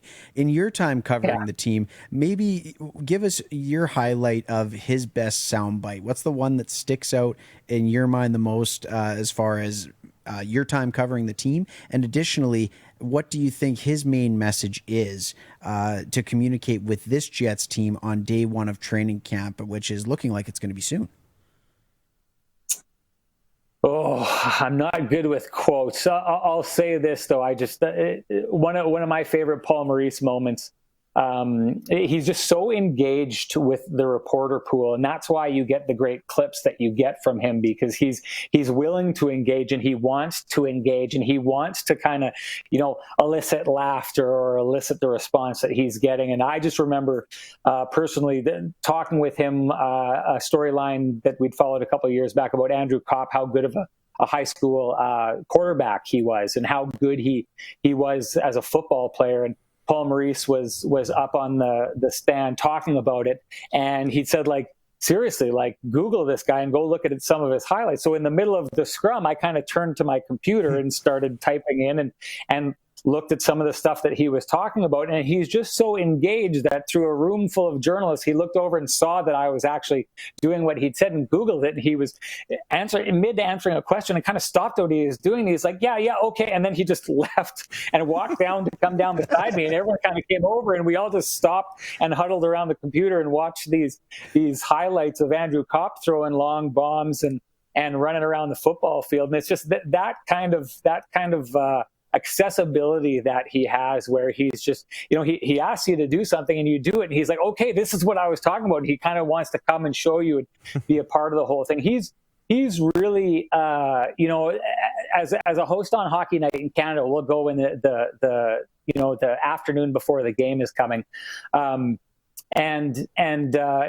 have, Gary Galley or Greg Millen or a lot of the people who are over to cover the game. And he's just so good. I know with Paul that I can ask him a question behind the scenes, and he'll know from knowing me that I'm trying to get him to give these guys a lesson or something that he'd said in the past that I think is just really going to, allow them to tell a really good game story. And he's great at that. You'll ask him something and he's the ultimate, lob one in for him and he'll hit a grand slam. And that's what he does. You ask him the question and he'll just go, and you can see, I like to think that when we do our Hockey Night in Canada broadcast with the Jets, we tell really, really good stories throughout the broadcast. And Paul Maurice is an absolutely huge, huge part of that.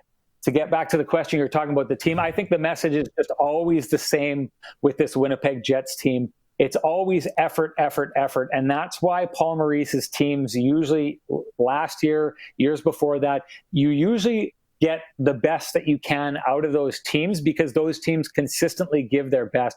That's one thing that he's really great at doing. It's one of the reasons he loves Blake Wheeler as a captain, because Blake Wheeler is constantly pushing to get everything he can get out of himself. And if people follow, they're going to get the best out of themselves. So that's always the message that you get out of Paul Maurice, is that if everyone there, despite what talent levels there are, despite what holes there are, if everyone there is pushing or pulling on the rope as hard as they can, the team's going to have success. And that's why you've seen that from this Jets team. John Ohm in Winnipeg is watching, and he says, Paul is amazing. Clap emoji. Truly a special man. He loves the talk. He's actually blown up our comment wall. Yeah. Just for John Ohm. Connor is dedicated. What's with the rumor of Line to the Kraken? The Jets need to make more moves. Brian Little's officially, and John Ohm's taking over the show. We'll save the Kraken questions for next time we have you on, Sean. We got to do this because. Oh yeah, go ahead. No, if you have something, go ahead.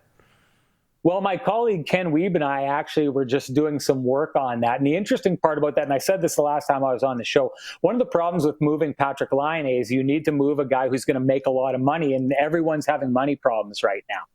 And next year, based on however this season goes, it may be the exact same scenario, which means there's not a lot of dance partners if you want to trade Patrik Laine and if Patrik Laine wants to be traded.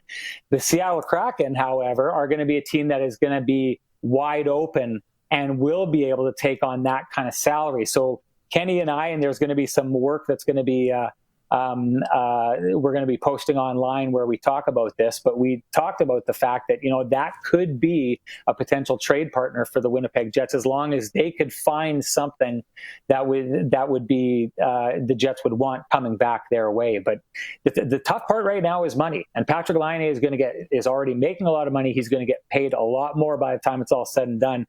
The hard part is finding teams that have the money to take him on, and the Seattle Kraken are a team that are going to have wide open page to do that. We were talking earlier before the show about Cole Perfetti, and obviously he was kind of the belle of the ball for the Jets in the 2020 draft. Yeah. in terms of the overall prospect pool for the Jets, not a lot of people talk about the Jets as a team that has one of the better ones in the league, but who are some of the names right now around the prospects, whether they just got drafted or maybe a couple years ago? Christian Vesalainen, I'm thinking of a name, someone like that. But who's a name that's getting Jets executives or people around the team excited right now in that prospect pool?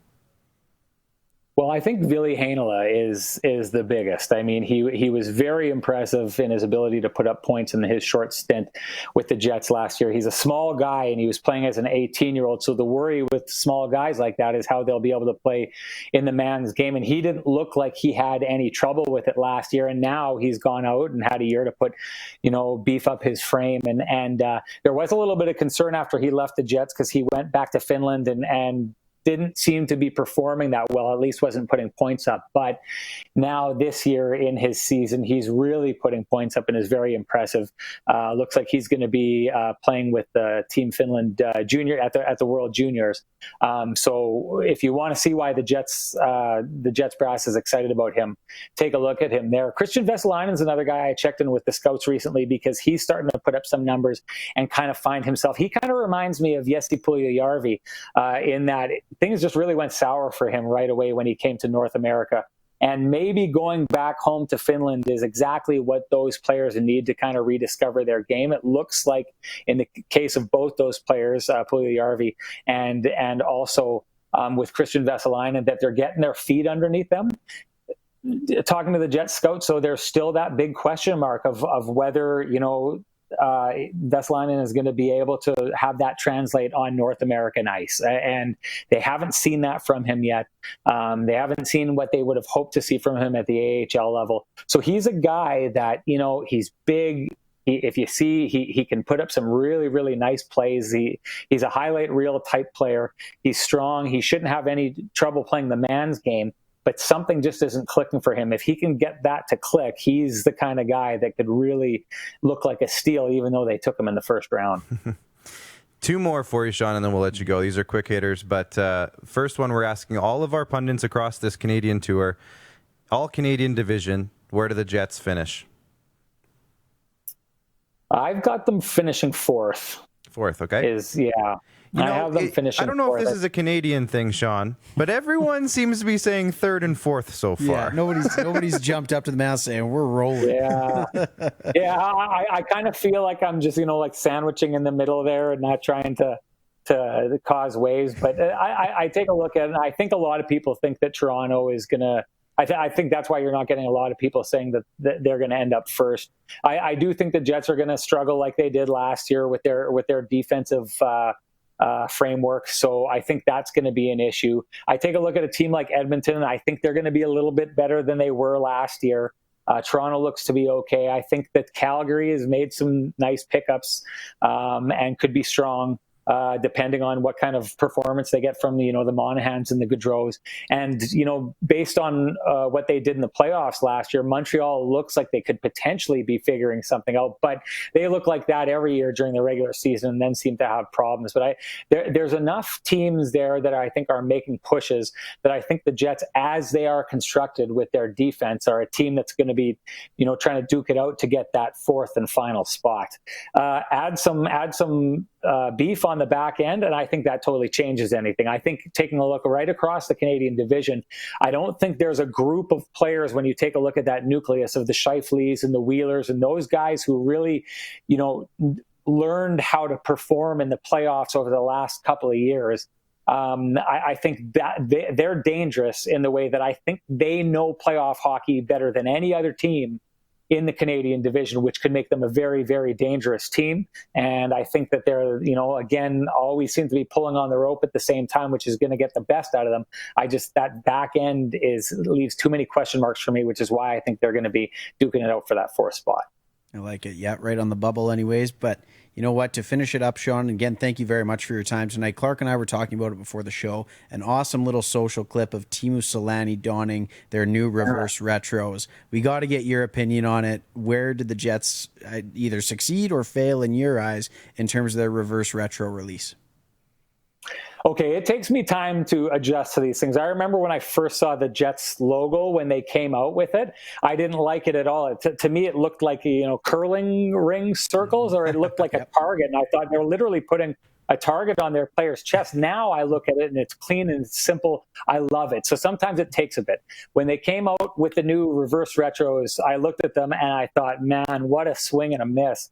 And I think a lot of people feel that way. Now they're growing on me now that I see them more and more. They're starting to grow on me. Yeah. I think the one thing with the Jets is it's so tough for them to try and be creative because we are so locked into the nostalgic Jets movement here that, that's why everyone absolutely went bonkers over the Heritage Classic jerseys, because they just went old school Jets and people absolutely loved it. And then they did the whites and then they did the darks. And those typically will be most people's favorite 2 Jets jerseys.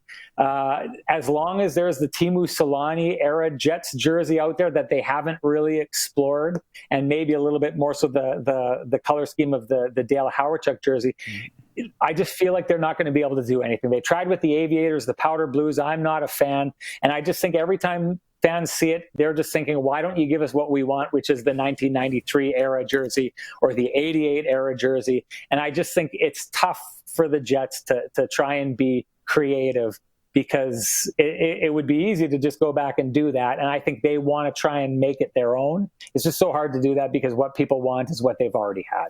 Sure. And see, when I first saw it, I thought the exact same thing. I'm like, eh.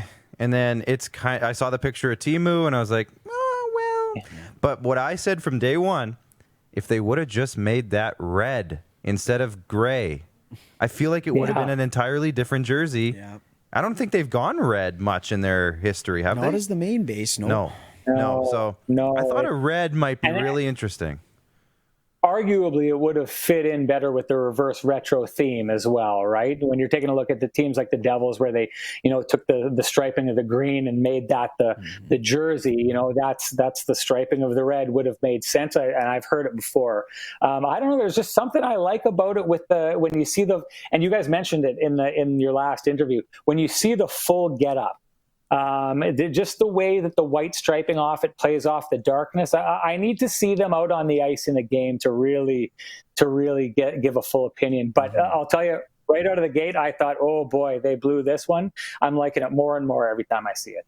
All right. Well, Sean, awesome. I'm liking this interview more and more as we got into it. So thanks for joining us tonight. It was an awesome chat. We really appreciate you checking in and giving us a breakdown of the Jets. Thanks a ton, Sean. And anytime, guys. Thanks for having me. All right. We're going to take a break, and when we come back, I'm going to embarrass myself with NFL picks once again in Squad Select, and I'm really looking forward to it. Time of the week. Oh, it's like Christmas every week. So anyways, John Ohm is just blowing up our wall right now. He's loving the questions. He's loving the Heritage jerseys. Thank you for your questions, John Ohm. You've got great questions. Now here's a question, John Ohm, for you, since you're blowing up our wall. Mm-hmm. I know you're locked down right now in Winnipeg. Can you make it to Regina if you want a $25 gift card to Ballers Rec Room? Because you might be in line to win this if you can. But let us know, and we'll come back after the break with some NFL talk. See you then. Don't rack your brain trying to source the equipment and materials you need for your business. Rockstar can operate your entire supply chain, from PO creation to expediting your shipments, all from our office. Leverage the buying power of the Rockstar Buying Group to not only save money and time, but also the headache. From gloves to glue, we can provide it for you. Find out more at rockstar.com. Everyday hoop life.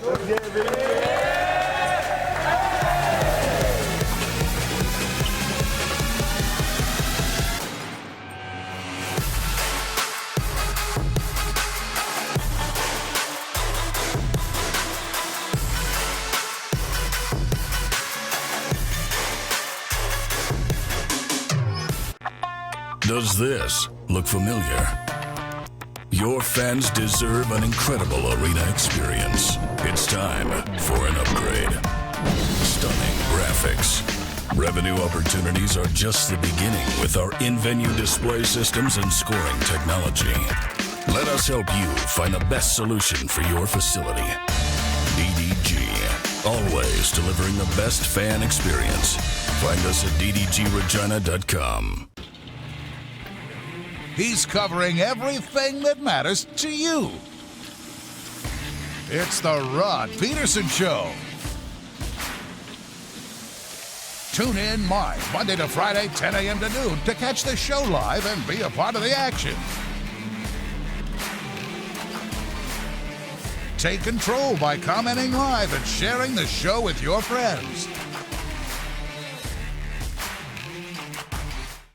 IKS Live. IKS Live. Western Canada's premier production services company. LED sign rentals. Video production. Event management.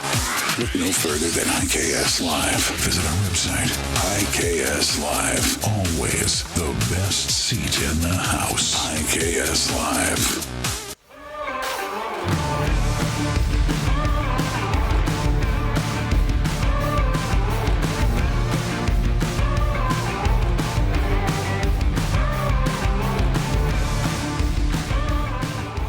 All right, and we are back, and we have determined, I believe, the winner for our Ballers $25 gift card. John Ohm out of Winnipeg says, I have friends in Regina that I could gift it to. So, John, we are giving you the gift of amazing food, amazing entertainment, and you can give it to somebody. We'll DM you. We'll talk in the... Clark loves the pizza balls. That's all you need to know about I Ballers recommend the pizza balls. My God, you guys. Home run fuel. So good. For Clark. We're getting into our squad select here for week 14, which we're not even out of week 13 yet because they're playing right now, the Cowboys and the Ravens. But we're going to get into our picks for this week. I don't know. I didn't hear Kayla. Are you sure you want to? Nope. Are you sure? I didn't hear Kayla and Jordan making any bets in the back room today. So we might have some time to talk about this. Might have a little bit of wiggle room. Now, we were talking, Max, after last week. And, you know, I thought I was doing okay. You know, it was going okay. When did you think you were doing okay? Well, I won the first two games. The Patriots. I picked the Patriots. You meant for the week, not the entire Kayla, can thing. you put last week's squad select up for us, please? So I picked the Patriots to beat the Chargers, and they just went off 45-0. I picked the Colts. I love how you start with your best game of the week. Yeah. I picked the Colts to beat the Texans. They won. Barely, but they won. That counts as a win. That's right. The Browns. So did the Raiders over the Jets. The Titans and the Browns, that really didn't go my way. The Browns beat up the Titans, but the Titans almost came back. They did. That was actually interesting because I wasn't garbage time-ish points. So like the Browns, they had. But wasn't it within 6? It was within 6. 41-35. Yeah.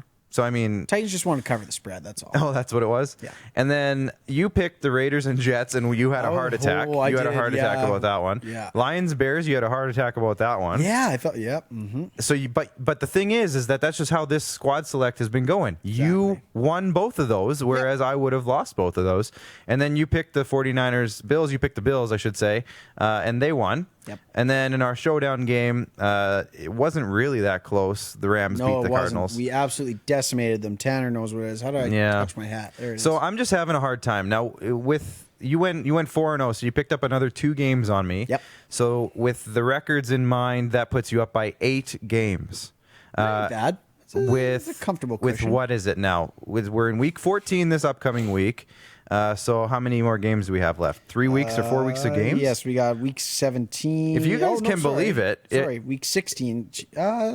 If our viewers can believe 17. it, we are almost done the NFL season. We didn't even know if we would have one this year. And we're almost done it. It's already week 14, guys. So week 14, 15, 16, and 17, right? So we have 4 weeks left of picks, and I'm down 8 games. So if you look at the math, if we only do 4 games a week, there's a very small chance that I'm catching up. Like, even if I go 4-0 and you go 0-4, that's only half, and I got to do that more than once in order to catch up. And I'm fully admitting that Max is killing me in this contest right now. I'm fully admitting. And one thing that we maybe should talk about after, Max, is that this is going to transition into hockey picks. Yes. We're going to do Saturday night hockey picks. Now that we have hockey to talk about. That's how this is going to transition. Not, do we carry over the record? And just keep it going? Sure. Ooh, I didn't even think of that. Do you? This is a live. This is a live discussion here, Clark, people. Do you want? No, I think we should do like NFL, NHL. We should split it up. Awesome. But it's just a thought. Maybe we can talk about that later. But what I'm getting at in all of this discussion is that we are going to extend it. Yes. We're going to add games. At least this week. We'll see how it goes. Well, especially since we have time. Jordan and Kayla got nowhere. Yeah, they didn't bet on anything. I didn't hear them, so we should have some time. Yep. But what that means is that we are going to pick 3 battle games where we pick a team in the same game. How's this going to fit on the graphic? That was You're going to have to. I'm going to let you do that. That's your thing. I'll deal with it. It's your graphic. You can fix it. I can do it. And then 3 games as we normally do, where I pick a game for Max and he picks a winner. But what this is going to.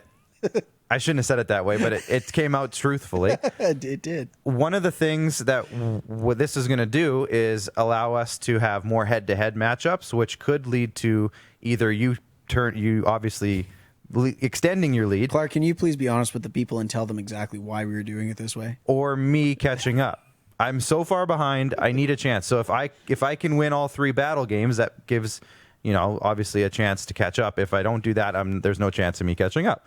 So Max has agreed that that's how we're going to do it this week, at least as a trial run. I'm a gracious competitor. So we're going to do 3 games each in the draft and then 3 battle games. Now, Kayla, can you put up the schedule for us, please? Now, this is going to be pretty full because there's a lot of games this week. And yes. The Monday night game is not on here. Just a reminder. So for those scoring at home, the Ravens-Browns game is not represented on this list, but it is included potentially if one of us wants to give it. The only one that's not is Patriots-Rams, correct? Right? We don't do Thursdays? Oh, we can. We did last week. We did the last 2 weeks. We've done the last 2 weeks. Since we've done the live drafts on the show, we have included Thursday night. So Thursday is in play, but this is how we have to do it. We have to pick 3 battle games now that are going to be games where I pick a team in the game and he also picks a team in that same game. Yes. So the first one we're going to do, just to get it out of the way, is Broncos-Panthers. They're both 4-8. They're both different weirdness of teams. Yes. The Broncos have quarterbacks again. So Broncos-Panthers, and since I created this format, I'll let you pick the first team in this one because I'm honestly fine pretty much either way. It's an interesting game. I won't Google it because we don't have the time for that. Is Christian McCaffrey back? Do you know? I actually have no idea. You know what? I don't believe so. I'll go with Teddy Bridgewater and the Panthers in this one. I don't trust Drew Lock as far as I can pick Probably a good call. I'm going to take the Broncos on that one. So I got Broncos, you got Panthers in our first battle game. Deal. Second battle game is, what did we go with? We'll save that one for our third battle game. Right. Second battle game. Now, I don't know. Did we pick one? There was Texans, Bears. We might. I knew we forgot something in the preview. Yeah, we totally forgot. Chiefs, Dolphins might be interesting. Vikings, Bucks, Patriots, Rams on a Thursday. I thought we did. Do you want to do Patriots, Rams, or how are you feeling about your Rams this week? Well, I feel fantastic about them because they're an incredible football team. But, yeah. And the Patriots just came off a big win for me. You know what might be an interesting one? What are you thinking? Tanner Ring's pathetic Arizona Cardinals against the New York Giants that are kind of coming along. Cardinals, Giants. And okay, and what are you thinking? Here. Now, for those who don't know, we had a group chat the other day, and me and Tanner were kind of vibing on some stuff. So, are you going to allow me to take the Cardinals, and you'll take the Giants? Well, if that's the way you want to pick it, sure. Okay. I don't know if you watched Kyler Murray last week, but I don't think you got to pick last game, so I got to pick this game. So I'll go Cardinals, you go Giants in that battle game. I might hate myself for offering that one. Hey, you said it. Who knows? You know what? The Cardinals have lost 3 of the last 4. They barely beat the Bills. It's true. They suck. And the Giants are doing something. And our third and final battle game is going to be the Pittsburgh Steelers and Buffalo Bills on Sunday Night Football. Oh, and I get the selection here, hey? Technically. We talked about this a little bit with our fearless leader, Darren DuPont, before the show. And I kind of like what he's spitting right now. Okay. He's all about them. Nobody circles the wagons like the Buffalo Bills. I'm going on the Bills on this one. You're jumping in the Bills Mafia. I'm jumping in Bills You're crushing Mafia some tables? right through the table. All right. And I'm taking them. I'll take the Steelers. I totally am understanding what you're saying. Yeah. And that one could be a Bills win, especially it sounds like some people have figured out the Steelers. So that's kind of one of those ones where it's, again, we're lucky this week as opposed to previous weeks. We've actually got some games that are going to have some meat on them here. Yeah. And I think the Steelers coming off a loss, I think it's anybody's game. Sunday Night Football, I think the Bills are vibing, man. So I get to give you the first game then, since you picked that one. The first game I'm going to give you is Falcons Chargers, because I don't want you to give it to me. Excellent strategy. That's a super smart strategy. Yeah. What are you thinking? Oh, jeez. Falcons Chargers. Are you kidding me? Oh, I've said so much stuff about your Atlanta Falcons. Alan, what's the joke? 28-3. I think I saw it a little earlier. Alan was calling you a lumberjack earlier. He was calling me. I will take that. That's a compliment any day of the week, twice on Sundays. The Chargers just got absolutely embarrassed. Yeah. And I haven't won with the Chargers when I picked them this year. So that means I'm due. Okay. And I do not trust your Atlanta Falcons. So I will go with Justin Herbert. I will go with Anthony Lynn. I will assume that they are going to bounce back in this game, and you guys can slip further into mediocrity. Okay. Goodbye, Falcons. Okay. Speaking of Alan the intern, he's texting me right now as if he doesn't realize that I'm on air, Alan. Jeepers. Anyways, go on. Oh, Your first pick Tanner's for me. having issues spelling tonight. Great pick, Amarki and Carjizens. He might have had a few original 16s. Cocktails. Who knows? Yep. Clark, I would like you to go between the Washington football team and our good friend Brian Snow's San Francisco 49ers. I was looking at that one as a potential battle game, actually. And that one would have been a good one. I kind of was thinking, I actually forgot that was there. Washington football team, Jordan's favorite team, because he loves breaking down the football team. Gotcha. And the 49ers at home. I absolutely hate Washington. I know Alex Smith is coming back, and it's this great story. They just beat the only undefeated team in the league. I know. How do you hate them? I hate them. I hate that team. I always have, and I just can't. Why, Clark? I can't bet on them. I got to go 49ers. Brian Snow, please give me something, Brian Snow. I'm Niners. May the Brian Snow, all the power of Brian Snow be brought upon this game for the 49ers to win this game. I got to go 49ers. I just hate Washington. You hate everything Washington? about that team right now. That's fair. Yeah. Right now? What do you mean right now? They just beat the... I know. Do I need to say it 4 I'm saying times? this season, the whole franchise, everything about it. Okay, gotcha. Makes Game sense. for you. I'm going to give you... Should I give you Jets again? Don't give me that kind of... I don't know if I could... I had like... I don't know if Tums help a heartburn or a heart attack, but I had like 6 Tums during that game. I don't know why, but I think it was because it was a heart attack or some sort of thing going on with the heart. Who's the starting quarterback for the Bengals right now? Not Joe Burrow. Is it Colt McCoy, or what team is he on? It's like Brian Finley or something. You really got to give me this game. As Deion Sanders would say, ain't nobody care about this game. Ain't nobody care about this game. It's an awful game. Okay, I'm going to give you Vikings Buccaneers. Thank you. Okay, I will take that one. The Bucks are going to win that one. Because you've been betting on the Vikings a lot of time. I know, when I was talking smack about the Bucks before, not sure if they're a real team or not. Vikings are going to need a couple of wins to get in the playoff mix here, but I think Tom Brady's got some demons to slay. Okay. And it's at 12 p.m. on a Sunday. It's not at past 7 o'clock at night. Right. He's 43. He's old. He needs to go to bed. Sorry, just kidding. For He'll people just coming off his morning prune juice. It is what it is. It is what it is. Yep. We're going Brady and the Bucks. Back Okay. on the Bucks train. Okay. All right. Clark, I'm going to do it to you. Great. Only because you did it to me. Great. What did I do? Well, you gave me your Falcons. So take my Rams or take the Patriots. Okay. Okay, I didn't think you were going to give me that one. I was hoping you were going to give it to me and be a friend. So the Patriots are coming off a 45-0 win with Cam Newton throwing for a very nice 69 yards.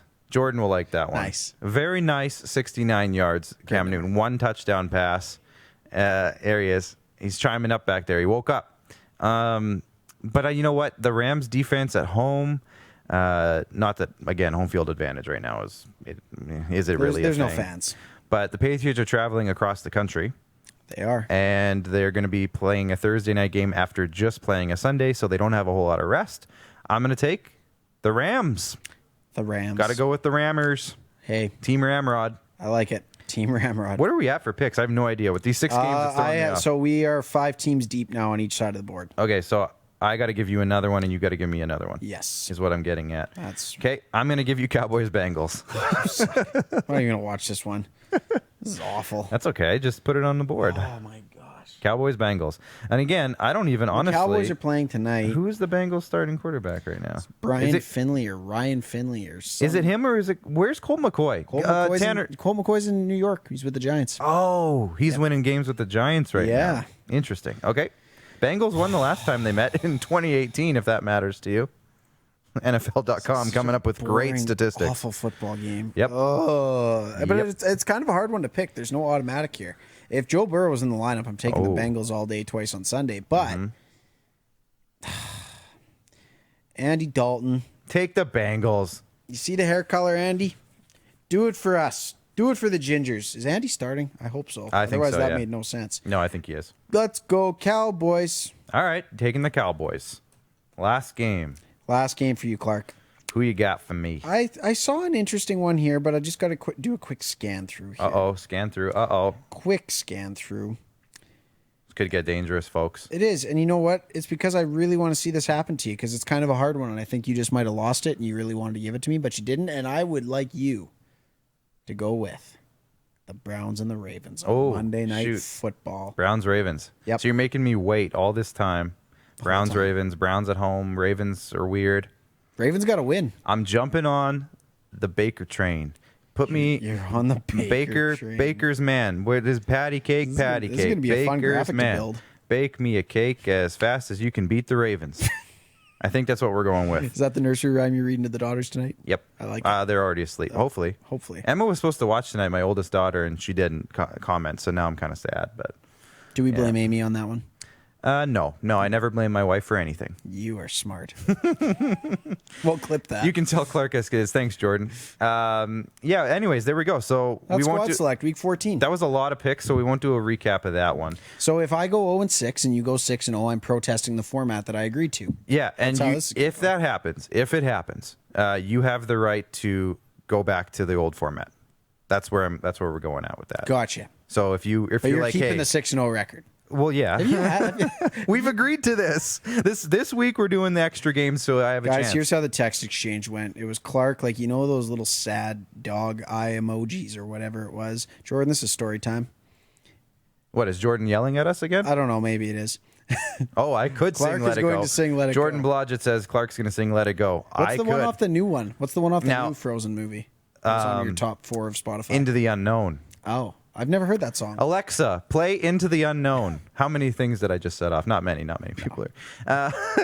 If everyone did their Spotify Wrapped on the year 2020, my top 5 songs because of my daughters are all Frozen soundtrack songs. Into the Unknown is right at the top. It's fantastic. I've listened to like 1,800 minutes of Into the Unknown or something like that. Crazy. That's a healthy amount. Healthy dose. Healthy amount. Yeah.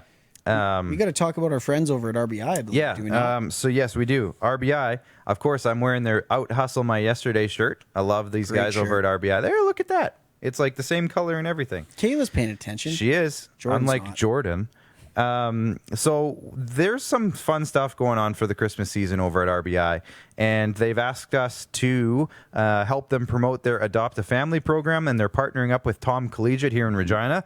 So if you are in the Regina area, actually, you could do it from anywhere, really. But they're encouraging their athletes that go there and any other members of the community to bring any unused toys, books, stuffed animals, or etc. to our facility. So that's on the east end of Regina, out by White City. Every kid who brings in items for donations will get an entry to win a $25 gift card to Western Cycle Source for Sports, which is, you can always get stuff at Western Cycle. Oh, yeah. We got to talk to Western Cycle. Yeah, we do. Please send us a message via phone, Instagram message, or Facebook to arrange drop-off time. And they'll be very flexible. If you can't drop off there, they'll figure out a way to help you out there.